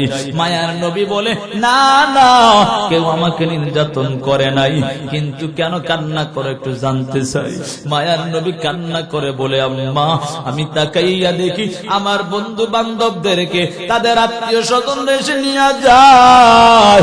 ও মা, আমি তো একদিনও দেখলাম না আমাকে কেউ আসিয়া নিয়ে যাইতে। মায়ার নবীর মা এই কথা শুনিয়া ডাক দিয়া বলেন, সন্তান তোমার বাবা তো দুনিয়া থেকে বিদায় নিয়ে চলে গেল। মায়ার নবী বলে, আম্মা জান, আমি আমার বাবার কবর জিয়ারত করতে যাব। তিনার দাদা আব্দুল মুত্তালিবের কাছে গিয়া যখন অনুমতি চাইলেন, উম্মে আয়মানকে দিয়া সাওয়ারি দিয়া পাঠায়া দিলেন। মায়ার নবীর বাবার কাছে গিয়া বলে, ডাক দিয়া বলে, ওরে আব্বু, আপনি কেন আমাকে একটা দিন আব্বু বলে ডাক দাও না? ওরে আব্বু, তারা কত রকম বাবাকে ডাক দিল, কিন্তু আমি তো একদিনও বাবা বলে ডাক দিতে পারলাম না। মায়ার নবী এমন অবস্থা করিয়া কান্না করতেছে। মা ডাক দিয়া বলে, এরে সন্তান আয়, সন্ধ্যার সময় হয়ে যাচ্ছে, তাড়াতাড়ি আয়। এমন অবস্থার মধ্যে মায়ার নবী যখন মাকে নিয়ে উম্মে আয়মান সহ সাওয়ারি নিয়ে রওনা হয়, আবওয়া নামক স্থানে যাওয়ার পর মায়ার নবীর মা ডাক দিয়া বলে, এরে সন্তান দাঁড়াও, দাঁড়াও, আমার বুকে বড় যন্ত্রণা শুরু হয়ে গেছে রে সন্তান, আর সহ্য হয় না, তাড়াতাড়ি একটু দাঁড়ায় যাও, আমার বুকে যন্ত্রণা শুরু হয়ে গেছে। দাঁড়ানোর পর বলে, তাড়াতাড়ি আমাকে একটু সাওয়ারি থেকে নামায়া দাও, আমার বুকে যন্ত্রণা শুরু হয়ে গেছে, আমি আর মনে হয় বাঁচবো না। মায়ার নবী এই কথা শুনিয়া কান্না করে বলে, ওরে মা, আমার দুনিয়ার জমিনে বাবা নাই, বাবাকে বাবা বলে ডাক দিতে পারি না, তোমার কাছে আশ্রয় নিতাম, তুমি যদি চলে যাও আমি কার কাছে আশ্রয় নিব? এরে যুবক সন্তান, আমার মায়ার নবী এত এতিম ছিল রে যুবক সন্তান, সেই মায়ার নবীর আদর্শ ছেড়ে দিয়েছ। এরে যুবক, তোমার জন্য নেইমার আর মেসি কিছুই করে না। এরে বাবা, জানো যেই মায়ার নবী তোমার আর আমার জন্য শরীরের রক্ত মুবারক ধরাইছে, ওই বেঈমানরা তাইফের জমিনে মায়ার নবীকে কত কষ্ট দিয়েছে জানো রে যুবক সন্তান। আজকে কেমন করে মায়ার নবীর আঘাত দাও, আজকে কেমন করে মায়ার নবীর আদর্শ ছেড়ে দাও। ও গো নবীর উম্মতেরা, হয় আজি দিশে হারা, ও গো নবীর উম্মতেরা, হয় আজি দিশে হারা, কোরআন হাদিসের চলো যখন যাহা চাই মনে, নবী বিনে কে তারাবে ফুল সিরাত মিজানে, নবী বিনে কে তারাবে ফুল সিরাত মিজানে। চলো চলো চলো মুমিন, চলো নবীর সন্ধানে, নবী বিনে কে তারাবে ফুল সিরাত মিজানে, নবী বিনে কে তারাবে ফুল সিরাত মিজানে। নবী আমার জীবন ভরে দিনের লাগি কষ্ট করে, দান দান শহীদ করিলেন ওহুদেরই ময়দানে, নবী বিনে কে তারাবে ফুল সিরাত মিজানে, নবী বিনে কে তারাবে ফুল সিরাত মিজানে।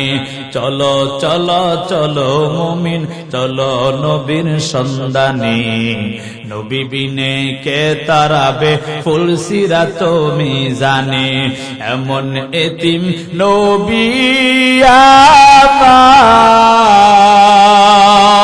পিতা মাতা নাই যে তাহার, এমন এতিম নবী আমার, পিতা মাতা নাই যে তাহার, তারপরেও কত মারা মারলো তাকে দুশ্মনে, নবী বিনে কে তারাবে ফুল সিরাত মিজানে, নবী বিনে কে তারাবে ফুল সিরাত মিজানে। চলো চলো চলো মুমিন, চলো নবীর সন্ধানে, নবী বিনে কে তারাবে ফুল সিরাত মিজানে। এর যুবক সন্তান, মায়ার নবীর আদর্শ ধরো। মায়ার নবী এমন একজন নবী, জানো সব নবীরা নিজের জন্য ইয়া নাফসি করবে হাসরের ময়দানে। আবার মায়ার নবী এখনো পর্যন্ত ইয়া উম্মতি উম্মতি বলে কান্না করে। এরে বাবা, মায়ার নবী কান্না করার কারণে আমার আল্লাহ সাথে সাথে জিব্রাইলকে পাঠায় দেয়। এরে জিব্রাইল, যা যা আমার নবীকে বলে দাও, আমার নবীর রব আমার নবীকে ভুলে নাই, আমার নবীকে পরিত্যাগ করে নাই। ওয়ালাল আখিরাতু খায়রুল লাকা মিনাল উলা। আমার আল্লাহ তাআলা বলেন, হে নবী আমার, আপনার ইহকাল থেকে পরকাল উত্তম। এরে বাবা, মুফাসসিরে কেরাম এখানে বহু ব্যাখ্যা করেছেন। খায়র মানে এখানে হলো হাউজে কাউসার। হাউজে কাউসার মনে হয় আপনাদের এলাকার নদীর পানি। হ্যাঁ, হাউজে কাউসার কাকে বলে জানো? হাউজে কাউসার বলা হয় যারা একবার পান করবে রে বাবা, মরার পর জান্নাতে যাওয়ার আগ পর্যন্ত কখনো পিপাসা লাগবে না। মায়ার নবী বয়ান করে এমন অবস্থার মধ্যে সাহাবায়ে কেরাম প্রশ্ন করলেন, ইয়া রাসূলুল্লাহ, আপনার হাত থাকবে দুইটা, এত মানুষ ওই হাউজে কাউসারের পানি কেমনে পান করাবেন? মায়ার নবী ওই সময় একটা হাদিস বর্ণনা করেছেন, ইয়াশফাউ ইয়াউমাল কিয়ামা সালাসা আল আম্বিয়া সুম্মাল উলামা সুম্মাশ শুহাদা। মায়ার নবী হাদিসের মধ্যে বলেন, তিন দল মানুষদেরকে আমার আল্লাহর আদেশে আমি সুপারিশ করার অনুমতি দিয়া দিব। এক নাম্বার হলো নবীগণদেরকে, দ্বিতীয় নাম্বার হলো উলামায়ে কেরামদেরকে। এরে বাবা, আপনাদের এই এলাকার মধ্যে এত সুন্দর মাদ্রাসা, তাকাইয়া কি দেখেন না 13 জন সন্তানকে পাগড়ি দিল রে বাবা, একটা বারো সেই চিন্তাটা করলেন না? এরে বাবা, তাকাইয়া দেখো কত মাদ্রাসার কোরআনের হাফেজ, একটা বারো সেই চিন্তা করো না, না খেয়ে রয়েছে। অনেক বাবা এমন তাকাইয়া দেখবা, এই যে শীতের সময় তাকায়া দেখো, নিজের সন্তানের একটা পোশাক হয় না, দুইটা পোশাক হয় না, কয়েকটা পোশাকের ব্যবস্থা করে দাও। এতিমখানা মাদ্রাসার মধ্যে কত সন্তানের মা নাই, কত সন্তানের বাবা নাই, কত সন্তানের আপনজন প্রিয়জন নাই, তারা কত কষ্ট করিয়া করিয়া লেখাপড়া করে রে বাবা। আমার মায়ার নবী বড় এতিম। আমার মায়ার নবী হাদিসের মধ্যে জানায়া দেন, যারা এতিমদেরকে সহযোগিতা করবে, অসহায় গরিবদেরকে যারা সহযোগিতা করে নিবে, ওই তাদের হাতের মাথার নিচে যত চুল পরিমাণ থাকবে, ওই চুল পরিমাণ সওয়াব আমার আল্লাহ তার আমলনামায় দান করবে। এরে বাবা, এই কোরআনের হাফেজদের কত দাম হয়ে যাবে।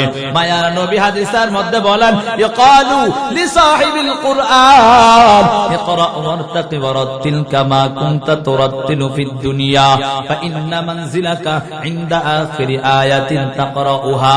মায়ার নবী হাদিসের মধ্যে বলেন, যারা কোরআন ওয়ালা হয়, যারা কোরআনের হাফেজ হয়, আমার আল্লাহ তাআলা ওই হাসরের ময়দানে কঠিন অবস্থার মধ্যে কোরআন ওয়ালাদেরকে ডাক দিয়া বলবে, এরে কোরআন ওয়ালা,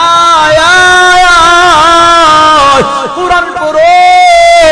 এই দুনিয়ার জমিনে 6666 আয়াত মতান্তরে তেলাওয়াত করেছো, তার 300 আকারে তেলাওয়াত করেছো।